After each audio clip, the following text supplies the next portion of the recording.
Hello, welcome to वेदिका.हेल्थ. आज आपण बघणार आहे वेदिका.हेल्थ वरती रजिस्ट्रेशन कसं करायचं आहे. तर वेदिका.हेल्थ वरती क्लिक करा. इथे तुमचं फुल नेम आणि फोन नंबर टाईप करा आणि सेंड OTP वरती क्लिक करा.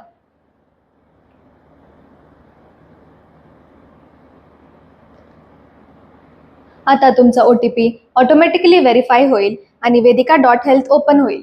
वेदिका.हेल्थ ओपन झाल्यावरती असं दिसेल. आता आपण बघणार आहे ॲम्ब्युलन्स सर्व्हिसेस कसे बुक करायचे आहेत. तर इथे इमर्जन्सी ॲम्ब्युलन्स बुक नाव वरती क्लिक करा.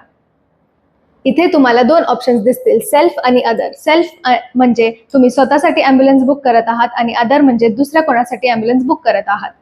तर इथे तुम्हाला पिकअप ॲड्रेस आणि लँडमार्क स्पेसिफाय करायचा आहे आणि त्याच्याच खाली त्याचं ड्रॉप लोकेशनचा ॲड्रेस आणि लँडमार्क स्पेसिफाय करायचा आहे. इथे बुकिंग टाइम मध्ये तुम्हाला दोन ऑप्शन्स दिसतील, इमिडिएट आणि शेड्यूल्ड. जर तुम्ही शेड्यूल्ड वरती क्लिक केलं तर इथे तुम्हाला डेट आणि टाइम स्पेसिफाय करायचा आहे. या खाली तुम्हाला ॲम्ब्युलन्स चूज करायची आहे. इथे 3 टाइप्स ऑफ ॲम्ब्युलन्स अवेलेबल आहेत, इको ॲम्ब्युलन्स, टेम्पो ट्रॅव्हलर्स आणि कार्डियक ॲम्ब्युलन्स.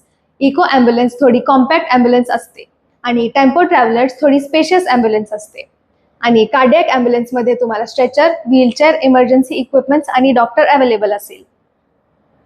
आता त्याखाली तुम्ही ॲडिशनल फॅसिलिटीज चूज करू शकता आणि इथे रिक्वायर्ड फॅसिलिटीज तुम्हाला चूज करायचा आहे आणि त्याखाली डिस्क्लेमर रीड करून इथून चेक प्राइस अँड अवेलेबिलिटी वरती क्लिक करून ॲम्ब्युलन्स बुक करायची आहे.